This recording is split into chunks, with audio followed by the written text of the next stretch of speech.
Okay, welcome back to these series of videos covering your various topics. Today I'd like to start the discussion of topic 11, the world between the wars, what was going on in the world between World War I and World War II. In many ways, World War II is a continuation of the First World War, but what happened? So that's what I want us to look at.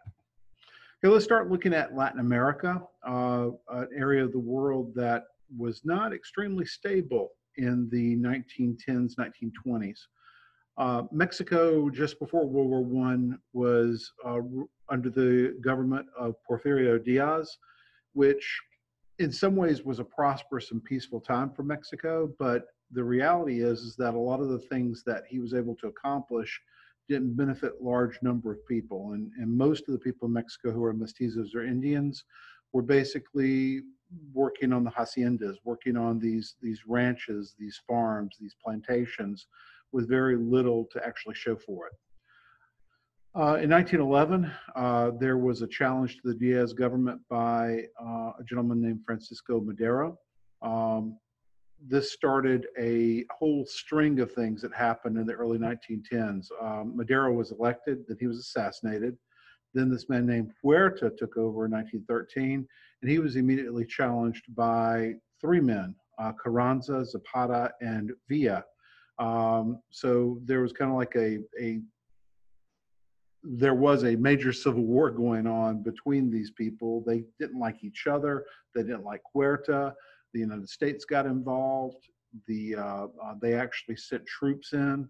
Huerta was overthrown, and Carranza was eventually elected as president. And then he turned on Zapata and Villa. Carranza was assassinated about 3 years into his presidency, but he was responsible for passing the Constitution in 1917, which in many ways was a very enlightened document. It addressed a lot of the problems that were facing Mexico, particularly with land unequitably being distributed, the role of the Catholic Church, the role of labor. One of the things that this Constitution did is it nationalized some resources like oil fields so that the entire country could benefit from this rather than private companies that came into Mexico to drill for oil. Universal male suffrage, and while women couldn't vote, their rights were recognized. There was even the creation of a political party, the PRI, which is the Spanish abbreviation for the Institutional Revolutionary Party. It did provide some stability and some reforms, even if it did shut down the opposition. In the 1930s, Lázaro Cárdenas is elected president. Very, very energetic, very driven man who did a lot to improve the life of the average citizen of Mexico.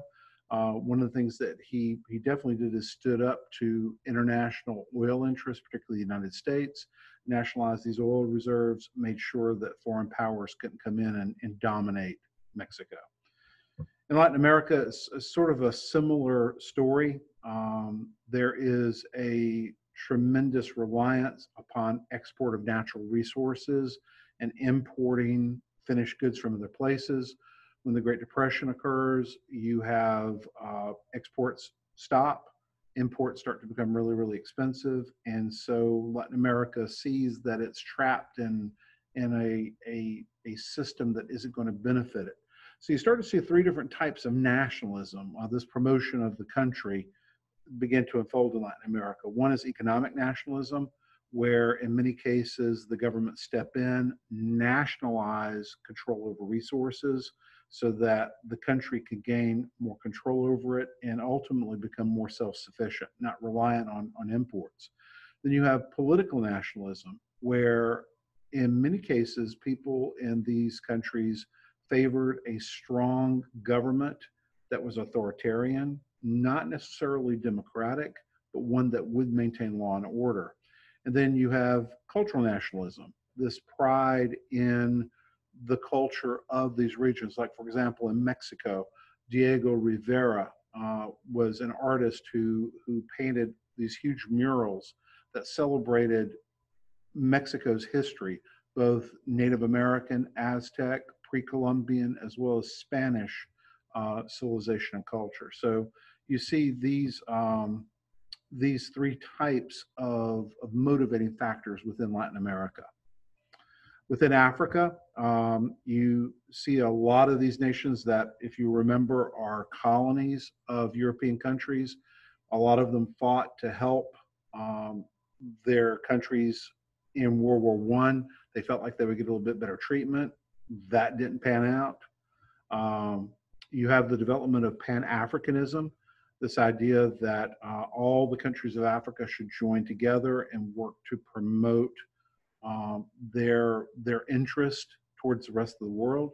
You have the Negritude movement, which begins to point out the contributions that Africans have made throughout the course of human civilization, and the fact that Africans as people have a culture and have something to show the world. You also see Egypt becoming independent in this time period, but they're still kind of under the control of the British because of the Suez Canal. Turkey, under Mustafa Kemal, who takes the name Ataturk, becomes the leader of Turkey, the president of Turkey, modernizes the country. He doesn't want it to be Islamic so much as he wants it to be Western. And so you can see from the list here all the different things that he's putting into place, mandating secularization, Westernization. You see similar things in Turkey. Reza Khan's overthrows the Shah, and you start to see the same sorts of things there, getting Persia or Iran to look more like the West rather than like the Islamic Middle East. Throughout the Middle East, you have Pan-Arabism, this idea that all Arabs in North Africa share a common cultural, religious, civilization connection. The problem with this is that, just like in Africa, they didn't necessarily see themselves completely as being alike. Arabs in the Arabian Peninsula, Arabs in North Africa had different cultural, things going on. You also had this area that was under the domination, basically, of the British and the French. These mandates, these territories that at one time belonged to the Ottoman Empire and to other places, were given to the British and the French to govern until they could govern themselves. Probably the most controversial of these was Palestine, which is now Israel.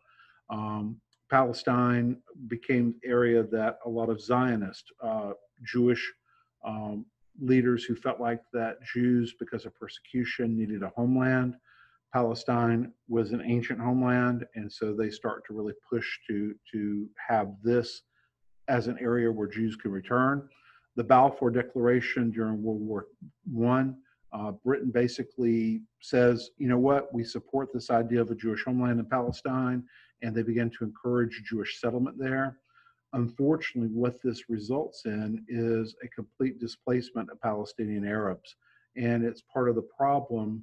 One of the big problems that you have in the Middle East today is how Israel and its allies have basically treated, or in some people's views, mistreated the Palestinian people.